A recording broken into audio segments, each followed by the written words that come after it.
ચાલો આપણે આપણા ગણ ચેપ્ટરને 13મા ભાગ સાથે આગળ લઈ જવાનો પ્રયત્ન કરીએ.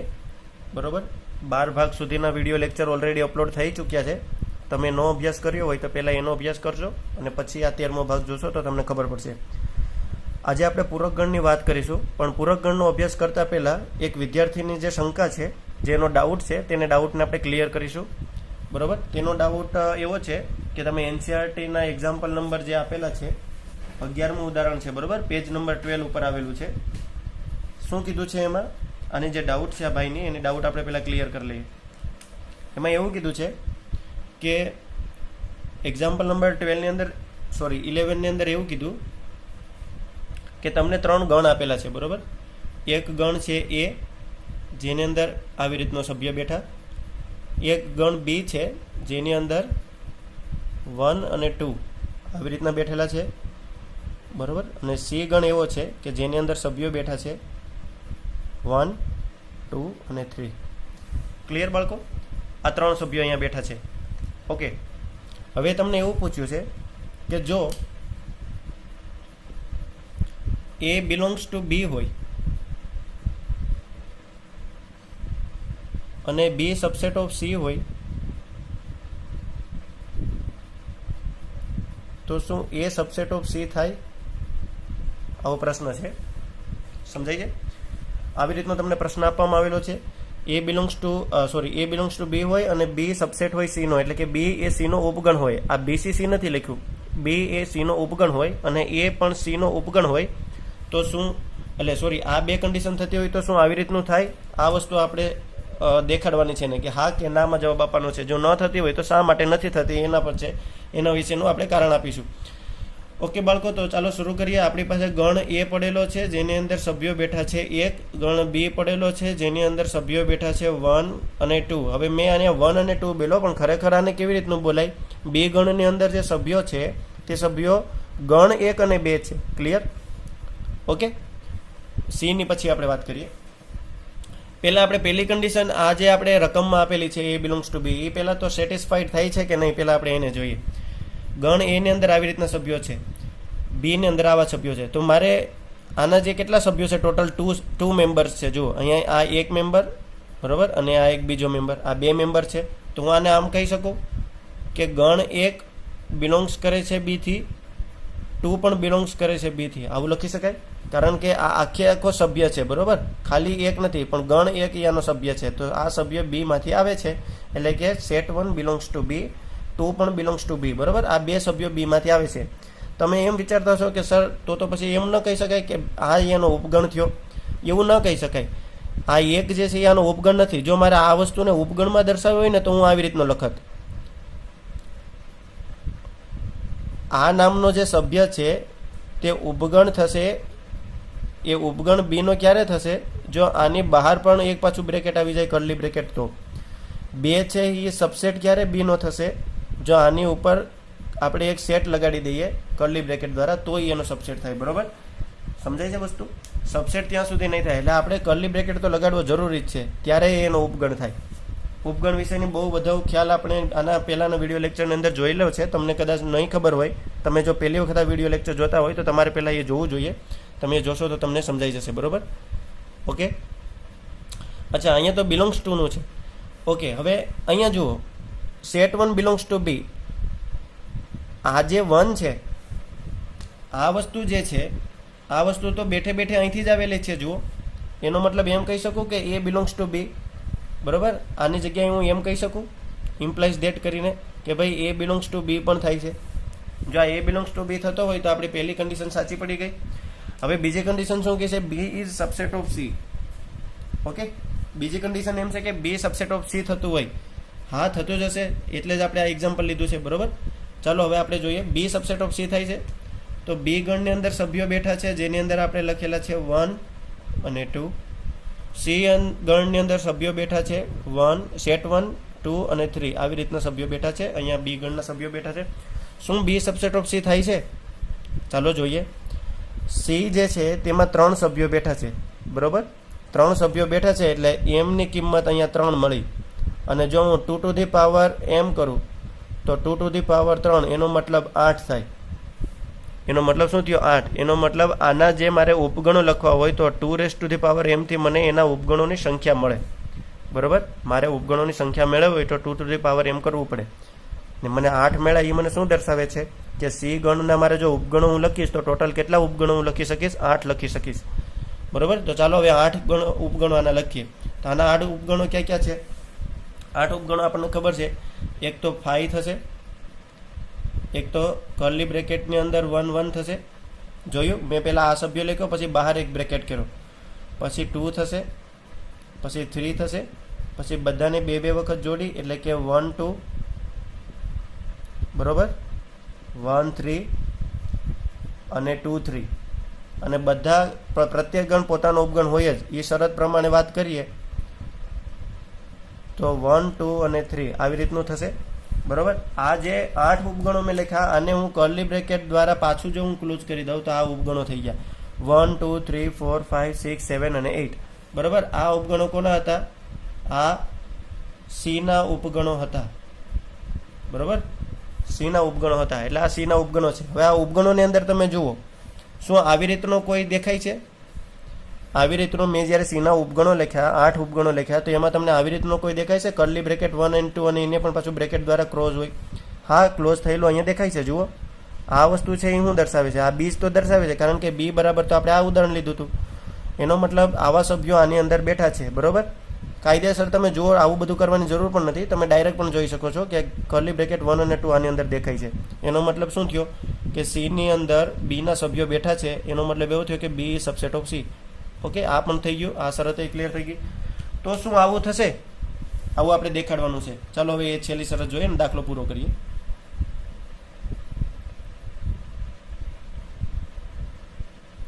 તો શું એ સબસેટ ઓફ સી થશે? એ બરાબર છે, એ ની અંદર સભ્યો બેઠા છે 1. સી ની અંદર સભ્યો કોણ કોણ બેઠા બાળકો? એક તો 1, મતલબ ગણની અંદર 1 2 અને 3 આવી રીતના સભ્યો બેઠા. આના ઉપગણો આપણે ફરીથી લખીએ. સીના ઉપગણો ફરીથી લખી લો. એક તો ખાલી ગણ આવશે, પછી આ ભાઈ સાહેબ પહેલા સભ્ય જે છે તે મેં લખ્યા અને એને ગણનું એક કવર કર્યું, પછી 2, પછી 3, પછી બધા એક એક વખત 2 2 વખત એટલે 1 2, પછી 1 3 અને 2 3. બધા જ ગણ પોતાનો, મતલબ પ્રત્યેક ગણ પોતાનો ઉપગણ હોય જ. એ શરત પ્રમાણે પાછા લખીએ તો 1 2 અને 3. બરાબર, ઓકે, 8 ઉપગણો ફરી આપણે લખ્યા. શું એ સબસેટ ઓફ સી થાય છે? જુઓ, આના મેં જે ઉપગણો લખ્યા અહીંયા, આ બધા જે એના ઉપગણો થયા 8 8, એની અંદર તમને આવો ક્યાંય પણ સભ્ય દેખાય છે? તમે કહેશો કે સર આ રહ્યું જર્યું. આ પર્ટિક્યુલર આ નથી. ધ્યાનથી જુઓ ને તો ગણ એકની ઉપર પણ પાછો એક ગણ છે. બરાબર, એટલે આ એનો ઉપગણ નથી. તો ચોખ્ખી વાત છે કે અહીંયા આપણે લખી શકીએ કે A is not subset of C. બરાબર, અહીંયા એ સબસેટ ઓફ સી નથી થતું. એટલે આ પ્રશ્નનો જવાબ આવે છે ના.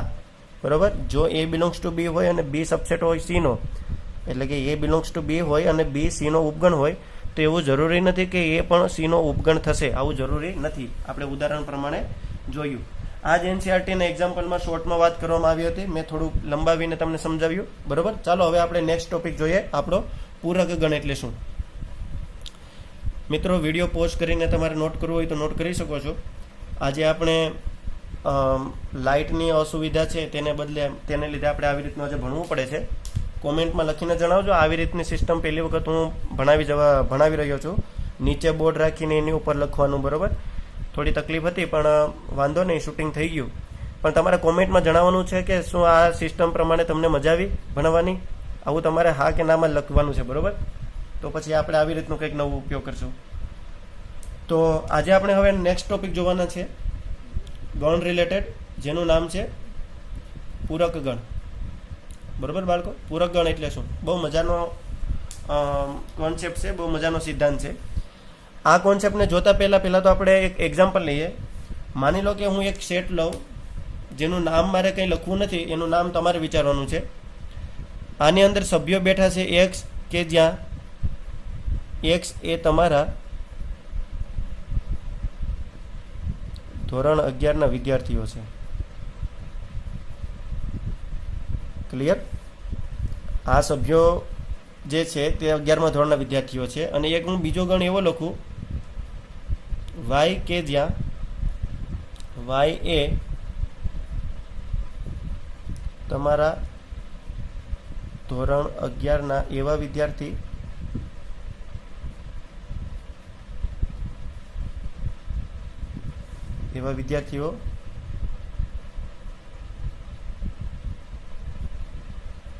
જેમને ક્રિકેટ પસંદ છે. સમજાણું બાળકો? ઓકે, તો આ જે છે અને આ મેં 2 ગણ લખ્યા અહીંયા, બરોબર. એક ગણ એવો લખ્યો કે જેની અંદર મેં એવા સભ્યો લખ્યા જે તમારા 11મા ધોરણના વિદ્યાર્થીઓ છે. માની લો કે 60 હશે કે 50ની રેન્જમાં હશે. તમારા ક્લાસની અંદર જેટલા પણ ટોટલ નંબર ઓફ સ્ટુડન્ટ ભણતા હશે એ બધાને આપણે અહીંયા રાખેલા. બીજો ગણ મેં એવો રાખ્યો કે જેમાં એમ કીધું છે કે વાય એ તમારા 11મા ધોરણના જ વિદ્યાર્થીઓ છે. એટલે અહીંયા જે બેઠતા હતા એ જ લોકો છે, બરોબર, એ જ વિદ્યાર્થીઓ છે. પણ કેવા વિદ્યાર્થીઓ? જેમને ક્રિકેટ પસંદ હોય, જેને ક્રિકેટનો ખેલ પસંદ હોય. જેને ક્રિકેટનો ખેલ પસંદ ન હોય એ આની અંદર નહીં આવે. ઓકે બાળકો, તો આ ગણને હું મારી રીતે નામ આપી દઉં, જેમ કે એ. આ ગણનું નામ મેં એ આપ્યું. પણ આનું નામ તમે શું આપશો? આનું નામ જોતા જ બેતનું ખબર પડી જાય કે આ એ ગણ જે છે તેના તમામ સભ્યો આની અંદર બેઠા હશે કે નહીં. ભલે ને એમને ક્રિકેટ પસંદ હશે, પણ એ છે તો તમારા 11મા ધોરણના જ વિદ્યાર્થીઓ ને. તો આને આપણે સાર્વત્રિક ગણ તરીકે લઈ શકાય, જેને આપણે યુ કહીએ. Yes, definitely. શા માટે ન લઈ શકાય? તો આ તમારો સાર્વત્રિક ગણ થયો, જેની અંદર 11મા ધોરણનો આખો વિદ્યાર્થીઓનો ટોટલ લોટ આવી ગયો. અને એ ગણ એવા છે કે જેની અંદર એવા જ વિદ્યાર્થીઓ છે જે તમારા ક્લાસના જ છે, પરંતુ એને ક્રિકેટની ગેમ પસંદ હોય, બરોબર. અચ્છા, આ 2 ગણમાં આપણે એક્ઝામ્પલ તરીકે લીધા. હવે આનો મારે જો પૂરક ગણ શોધવો હોય, ધ્યાનથી સાંભળજો. જો આ ગણનો મારે પૂરક ગણ મેળવવો હોય તો હું કેવી રીતનો પૂરક ગણ મેળવીશ? તો બહુ સિમ્પલ છે. પૂરક ગણને સૌપ્રથમ તો એ ડેશ વડે દર્શાવવામાં આવે છે, અથવા JEEની એક્ઝામમાં તમને ઘણી વખત a⁻c, એટલે કે આમ પાવર તો ન કહેવાય, પણ એની ઉપર નાનો એવો c લખેલો હોય તો પણ એને પૂરક ગણ કહેવાય. c શા માટે? કારણ કે આનું અંગ્રેજીમાં નામ થાય કોમ્પ્લિમેન્ટ ઓફ સેટ.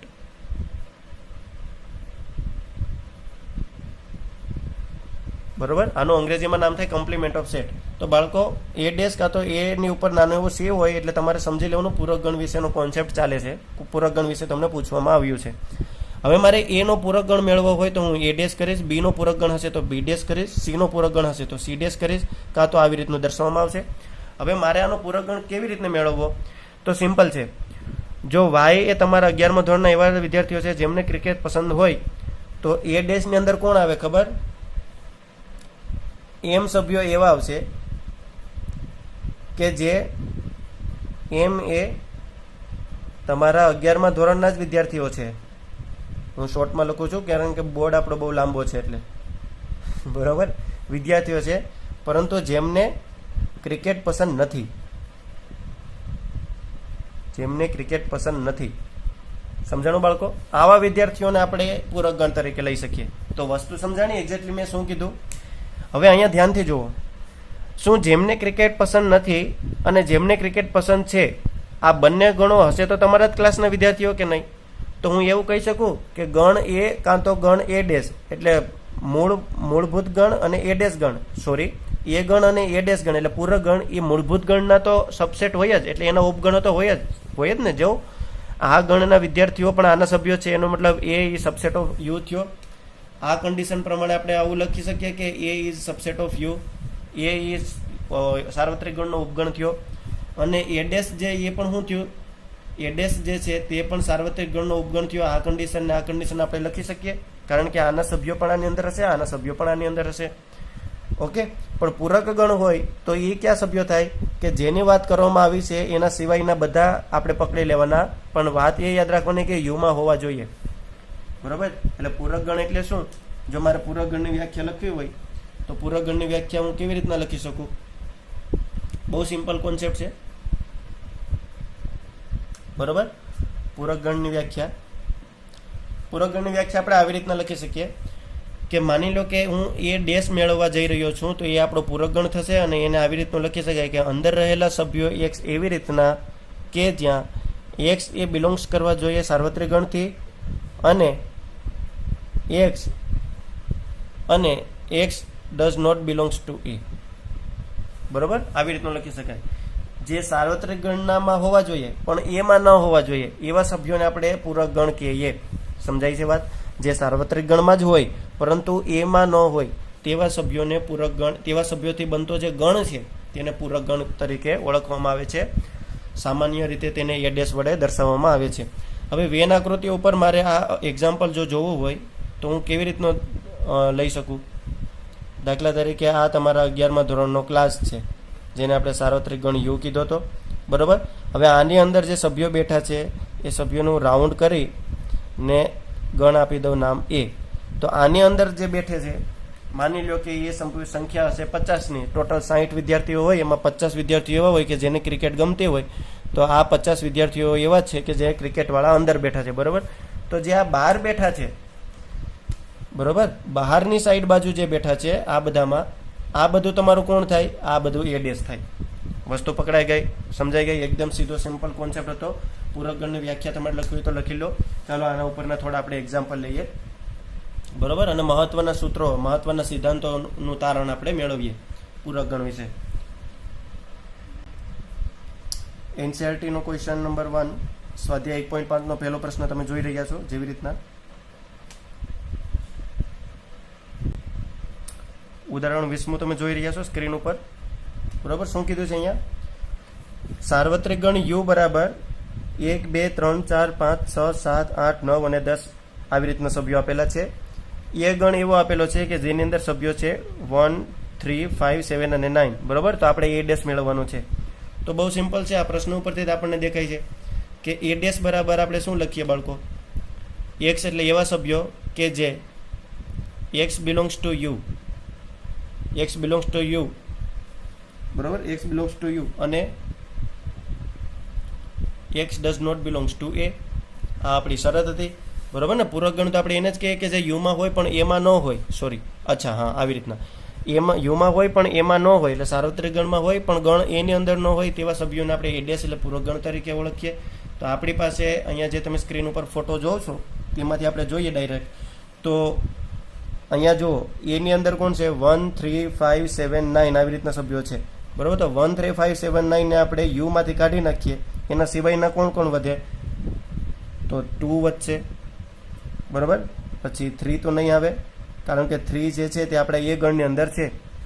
5 નહીં આવે, 4 આવશે, ક્લિયર. પછી 5 નહીં આવે, 6 આવશે, 7 નહીં આવે, 8 આવશે, 9 નહીં આવે અને 10 આવશે, બરોબર. તો આ જે ગણ થયો 2 4 6 8 10, આ જે છે તે આપણો જવાબ કહેવાય. 2 4 6 8 10 ને પૂરક ગણ કહેવાય. સમજાઈ ગયું બાળકો? આવી રીતનું આપણે એક્ઝામ્પલ ગણી શકીએ, પૂરક ગણ મેળવી શકીએ. આ સિમ્પલ એક્ઝામ્પલ હતું પૂરક ગણનું. આના પછીનો એક મહત્વનો સિદ્ધાંત હવે આપણે જોઈએ. પેલા એક્ઝામ્પલ લઈશું એટલે તમને સિદ્ધાંત ઓટોમેટિક સમજાઈ જશે.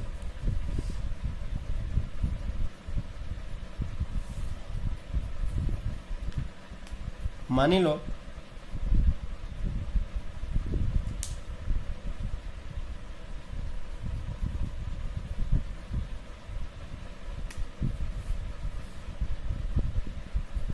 યુ ની અંદર સભ્યો બેઠા છે 1 2 3 4 5 6, 1 2 3 4 5 6. એક એક્ઝામ્પલ બીજું લઈએ. સાર્વત્રિક ગણની અંદર સભ્યો બેઠા છે 1 2 3 4 5 6. એ ગણની અંદર 2 3 બેઠા છે. બી ગણની અંદર બેઠા છે 3 4 અને 5. આપણે એ ડેશ મેળવવાનો છે, બી ડેશ મેળવવાનો છે, એ ડેશ અને બી ડેશનો છેદગણ મેળવવાનો છે, એ બીનો યોગગણ મેળવીને પછી એનો પાછો ડેશ એટલે કે પૂરક ગણ મેળવવાનો છે. એ ડેશ અને બી ડેશના પૂરક ગણનો છેદગણ, બરોબર. આવી આટલી થિંક આપણે 4 વસ્તુ મેળવવાની છે. તો ચાલો આપણે 4 વસ્તુ મેળવીએ. પ્રથમ તો આપણે એ ડેશ મેળવીએ.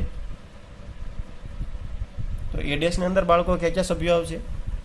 સાર્વત્રિક ગણની અંદર હોય પણ એમાં ન હોય. સમજી ગયા? જો મેં એ ડેશની વાત કરી તો હું શું બોલ્યો? સાર્વત્રિક ગણ એટલે યુમાં હોય પણ એમાં ન હોય. તો યુમાં હોય પણ એમાં ન હોય એટલે એ 2 3 છે એટલે આપણે 2 અને 3 ને નેગ્લેક્ટ કરવા પડે, બરોબર. 2 ને અને 3 ને આપણે ડિલીટ કરવા પડે. એના સિવાયના સભ્યોને આપણે લખી લઈએ. તો આપણી પાસે જવાબમાં આવશે 1 4 5 અને 6. બાળકો હેન્ડરાઇટિંગ થોડી ખરાબ થતી હશે કારણ કે પહેલી વખત હું આવી રીતનું શૂટિંગ ઉતારી રહ્યો છું. તો થોડું કોઓપરેટ કરવા વિનંતી, બરોબર. તો ઓકે બાળકો, એ ડેશ આપણે મળી ગયો. જો 1 4 5 6 1 4 5 6 એ આપણો એ ડેશ થઈ ગયો. હવે બી ડેશ મેળવીએ. તો બી ડેશ જ્યારે આપણે મેળવીએ તો બી ડેશમાં શું છે? 3 4 અને 5. તો જ્યારે આપણે બી ડેશ મેળવીએ ત્યારે આપણે શું બોલવાનું કે યુમાં હોય પણ બીમાં ન હોય. યુમાં કોણ કોણ સભ્યો છે? 1 2 3 4 5 6 છે, પણ એવા સભ્યો આપણે લખવાના છે જે બીમાં ન હોય, બરોબર. તો બીમાં ન હોય એટલે 3 4 5 ને આપણે ડિલીટ કરવા પડે. 3 4 અને 5 ડિલીટ થશે તો 1 3 અને 6 મળ્યું. 1 પછી 2 અને 6, 1 2 6 આપણને મળે. એ ડેશ અને બી ડેશ આપણને મળી ગયો, એટલે આ વસ્તુ પણ મળી આપણને, આ વસ્તુ પણ મળી ગઈ. હવે તમે વિચારતા હશો કે સર આ તો તફાવત ગણ જેવું જ થયું કે નહીં? યસ, આ તફાવત ગણ જેવું જ થયું. જો પૂરક ગણ છે એક પ્રકારનો તફાવત ગણ એ રીતે છે કે માની લો કે અહીંયા મેં એ ડેશ મેળવો 1 4 5 6. હવે માની લો કે એ બી અને અહીંયા યુ છે, બરોબર. તો મારે જ્યારે એ ડેશ મેળવવાનો હતો તો મેં શું કર્યું? સાર્વત્રિક ગણમાંથી મેં એ ગણો બાદ કરી નાખ્યા જે એમાં હોય. અહીંયા જુઓ, બી ડેશ મારે મેળવવાનું હતું તો મેં શું કર્યું? સાર્વત્રિક ગણમાંથી મેં ઈ ગણ બાદ કરી નાખ્યો જે બીમાં હોય. સિમ્પલ ને? તો આ એક પ્રકારનો તફાવત ગણ જ છે. પણ તફાવત ગણ આપણે કોની સાથે મેળવીએ છીએ બાળકો? તફાવત ગણ આપણે સાર્વત્રિક ગણ સાથે કાઢીએ છીએ. બી ગણનો પૂરક ગણ મારે મેળવવો હોય તો હું એને સાર્વત્રિક ગણમાંથી બાદ કરી નાખીશ. એ ગણનો મારે પૂરક ગણ મેળવવો હોય એટલે કે એ ડેશ મેળવવો હોય તો હું એ ગણને સબટ્રેક કરીશ, એનો હું બાદબાકી કરીશ, તફાવત મેળવીશ સાર્વત્રિક ગણમાંથી, બરાબર. તો આ તમને જો પેલી મોટી વ્યાખ્યા યાદ ન રહેતી હોય તો તમે આ રીતે પણ યાદ રાખી શકો છો, એમાં કોઈ તકલીફવાળી વાત નથી. સમજાય છે? તો કુલ મિલાવીને વાત કરી હોય તો આપણને એ ડેશ ને બી ડેશ મળી ગયું. હવે આપણે એ ડેશ અને બી ડેશનો છેદ ગણ મેળવવાનો છે. ચાલો કઈ રીતે મેળવીએ? બાજુમાં હું એ ડેશ અને બી ડેશનો છેદ ગણ મેળવીએ તો અહીંયા A dash subset B dash. Clear? તો એ ડેશની અંદર 1 4 5 6 છે, જ્યારે બી ડેશની અંદર 1 2 6 છે. તો આપણે આ બેનો છેદ ગણ મેળવવો હોય તો આપણે કેવી રીતના મેળવીએ? આપણને ખબર છે, એ ડેશ અને બી ડેશનો જ્યારે પણ છેદ ક્રિયા થતી હોય તો છેદ ક્રિયા માટે આપણે કયો વર્ડ્સ વાપરતા બાળકો?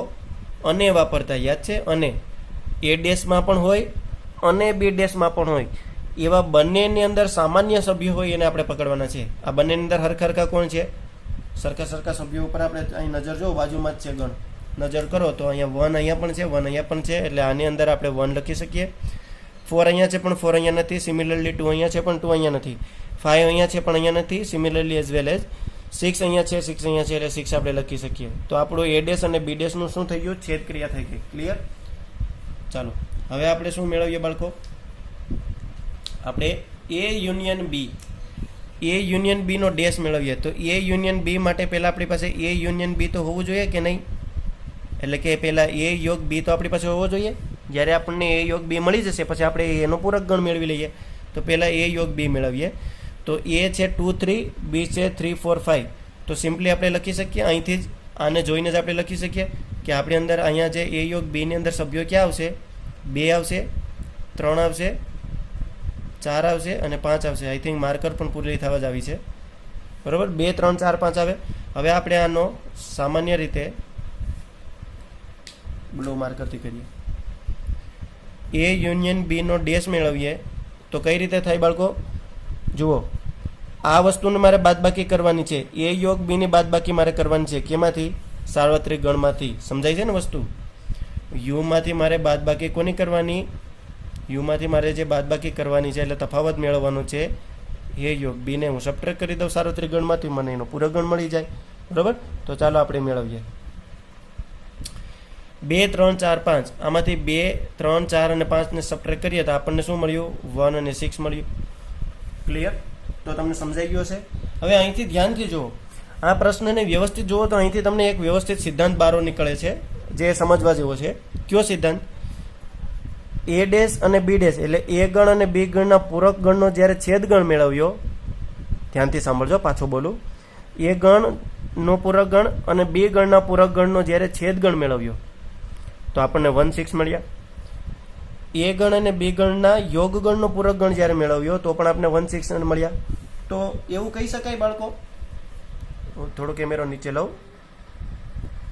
બરોબર. તો એવું કહી શકાય કે A dash intersection B dash A equal હોય છે હંમેશા એ યુનિયન બીના ડેશથી, આવું કહી શકાય. કારણ કે આ પણ 1/6 છે, આ પણ 1/6 છે. આ જે તમને મળ્યું ને, આ જે બાળકો છે સિદ્ધાંત મળેલો છે ને તમને, આને કહેવાય ડી મોર્ગન્સ થિયરમ. બરાબર, આ તો આને કહેવાય ડી મોર્ગન્સનો લો. શું કહે છે ડી મોર્ગન્સ લો?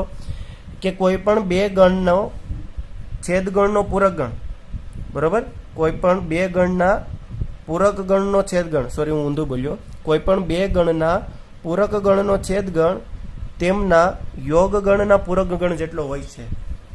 કોઈ પણ બે ગણના પૂરક ગણનો છેદગણ, પહેલાં મેં પૂરક ગણ મેળવ્યો પછી છેદગણ કર્યો, તો કોઈ પણ બે ગણના પૂરક ગણનો છેદગણ કેટલો હોય તેમના જ, એટલે કે એ અને બીના જ યોગ ગણ કરીશ અને પછી જો હું પૂરક ગણ મેળવીશ તો એ બંનેનો જવાબ સરખો જ આવે. આને આપણે ડી મોર્ગન્સ થિયરમ કહીએ, ડી મોર્ગન્સનો નિયમ કહેવાય. બરાબર, આવી રીતનું ઊંધું પણ લખી શકાય.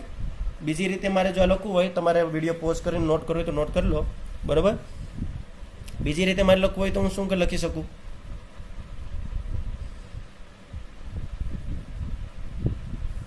બીજી રીતે આપણે એવી રીતનું લખી શકાય કે